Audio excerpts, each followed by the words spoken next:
It's a few people saying that they've witnessed the same activities from you towards juveniles, towards young girls. Can you think of any reason why multiple people separately would be making those allegations? He is floating in a lazy river surrounded by families, and every single person in that water has no idea he has already touched at least 4 different children. A mother is standing at the edge of the pool with her phone recording, because words were not going to be enough to stop him. What she captures in the next few minutes will end this man's freedom. This is what accountability looks like when the system actually works the way it is supposed to. On this channel, we do not deal in speculation and we do not deal in rumor. We deal in body cam footage, sworn statements, and documented outcomes, and today we are going to walk through exactly how deputies in Orange County, Florida built an airtight case against a predator who thought a public pool gave him cover. By the end of this video, you will know exactly what he did, exactly what he denied, and exactly what he is doing right now as a convicted, registered sex offender. It is the afternoon of March 10th, 2025 at a resort hotel in Orlando. Families are doing what families do on vacation. Kids are floating in inner tubes down the lazy river at Tower 5, splashing, laughing, not paying attention to the older man drifting near them. One of those kids is a young girl whose mother is watching from just a few feet away. The mother notices something is wrong before she can even name it. She watches the man drift close to her daughter, again and again, and she watches her daughter's body language change every single time. A child does not need the vocabulary to describe what is happening to know that something is wrong, and this mother trusted that instinct enough to pick up her phone. 911, what's the location of your emergency? I'm at the Wyndham Bonnet Creek, and there's a guy that's in the pool that's touching little girls. It's the Tower 5 pool with the lazy river.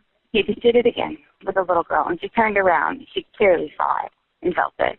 Okay. Next, this is right in the middle of a family resort, and their families are right around them. The person, are they white, black, Hispanic? White. He's probably like in his 70s. The call to 911 is calm and precise. A guy in the pool is touching little girls. He just did it again, and she saw it happen. The mother describes him in detail, white hair, in his 70s, floating in a tube like nothing is happening, and Orange County Sheriff's deputies respond within minutes. This is not a delayed response, and this is not a department dragging its feet. This is a rapid deployment based on a credible complaint, and it sets the tone for everything that follows. Deputies speak first with the mother, then with her daughter, who describes being touched repeatedly over the course of 2 days. She describes exactly how it happened, exactly where, and exactly how today was different from yesterday. A child does not need a legal education to describe an escalation. She just describes what happened to her body in her own words, and that description alone would be enough to open an investigation. 2 days. He touched me on my butt and maybe my hair on the side, on one side, and he kind of followed me around and stare at me and stuff. Okay. Now you said he touched your butt, Yeah. right? Like, how did he touch it? He just like keep there for like 2 seconds and then like leave it alone, but not today. He did it different today. Okay, what did he do today? He kind of like tickled it almost, kind of. Okay. He tickled it? Like, did he put his full hand on it? Yeah. Okay, so he put his full hand on it, and then what? Did he, like, squeeze it? Or what did he do? Kind of. But this is where the case stops being one child's word against a stranger's, because deputies learn there are more witnesses, and one of them has video.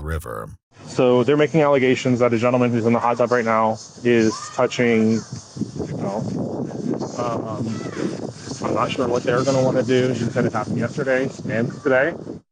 Regardless of what we do, are you guys going to, what would your company's move? I would need definitive proof, right?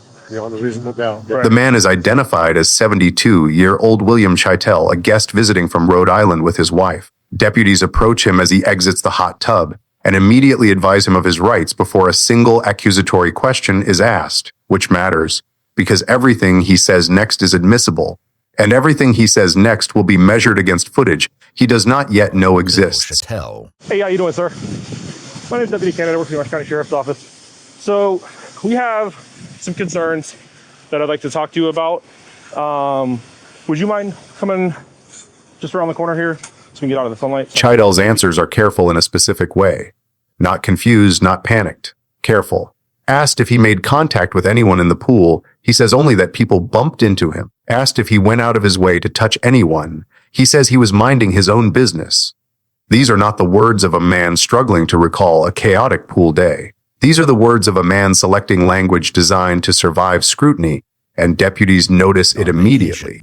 There's some concerns from one of the other guests that you might have been making inappropriate contact with other people in the lazy river.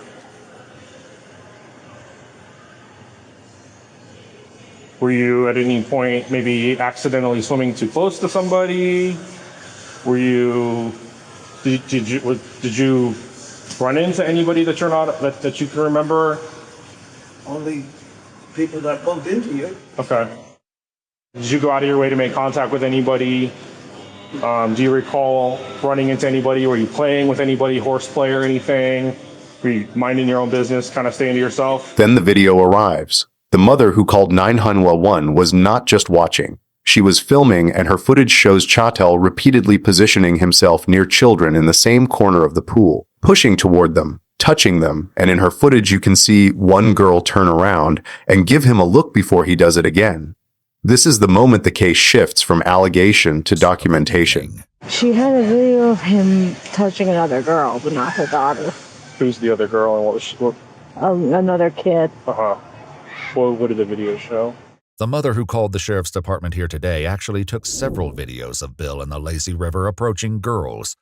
And though redactions as well as the angles make it difficult to see for certain what he's doing as he passes by various swimmers, it does give the sheriff's department a new perspective on what was happening this afternoon at the resort. And as you can see, she kind of gets over in this pool. This happened over and over again on that corner where he would kind of like push himself towards them.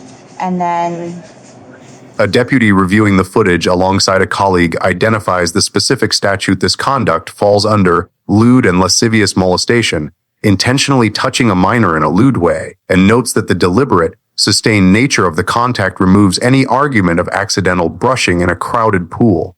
The footage does not lie, and the footage was recorded before Chhatel knew anyone was watching.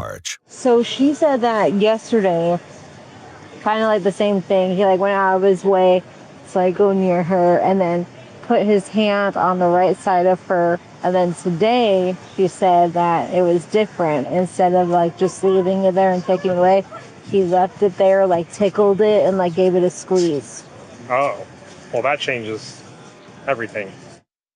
And So she said, yeah. For lewd and lascivious, it says intentionally touching a minor's or clothing in a lewd way. If he grabbed her butt and squeezed, that to me, Even tickled, yeah. I would argue. What makes this case stronger than a single witness account is what happens next. A second mother comes forward independently, describing her own daughter's experience in the same lazy river on the same day.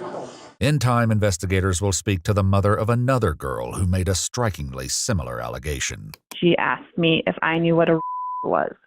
And I said, yes. Do you know what a is? And she said, yes. And she said, a man touched my bottom. And I said, okay. Do you think it might have been an accident or do you think it was on purpose? Because there was a lot of people in the river. I thought, maybe it was unintentional.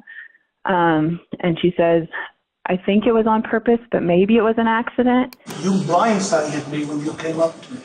Her daughter did not know the first family. She had never spoken to them, and yet she described the same man, the same behavior, the same location. This is not one allegation.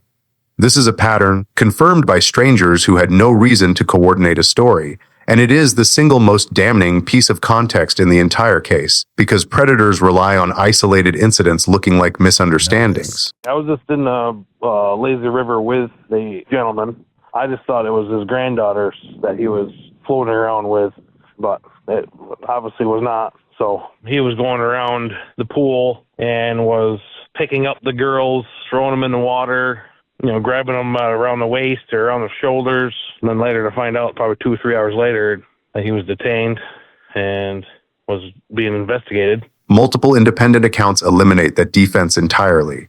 Deputies give Chhatel every opportunity to explain himself, He is asked directly, more than once, whether he made contact with any person in the pool. Each time, his answer is a flat denial. Make sure that we're on the same page and that there's nothing that you want to add to what we talked about earlier. At any point, were you making contact with any person in the pool? Not that I recall. Not at all. He does not adjust his story when told there is a witness. He does not adjust it when told there is a second family. And when a deputy finally lays it out plainly that multiple separate people are independently describing the same behavior toward young girls and asks him if he can think of any explanation for that, his answer is 3 words. I don't know. Okay. Because it's not just one person, right, saying this. Okay. It's a few people saying that they've witnessed the same activities from you towards juveniles, towards young girls.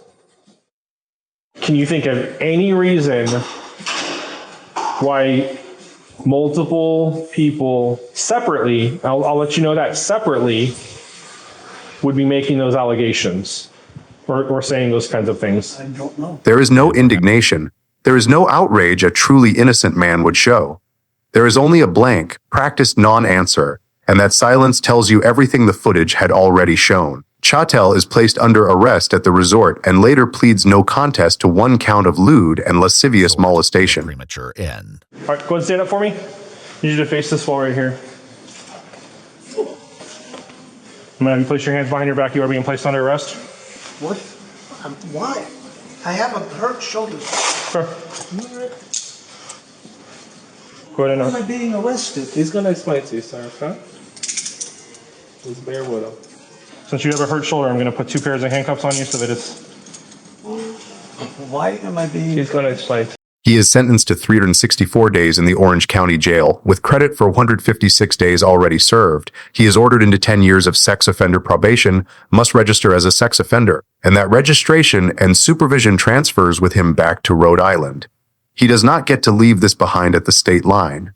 This case did not require a confession. It did not require a colleague to break ranks or a department to police itself against one of its own.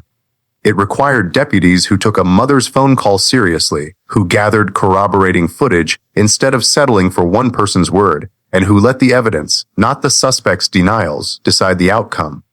That is what a functioning investigation looks like. The system worked here because the people running it refused to let a calm, rehearsed denial outweigh a camera that was already rolling.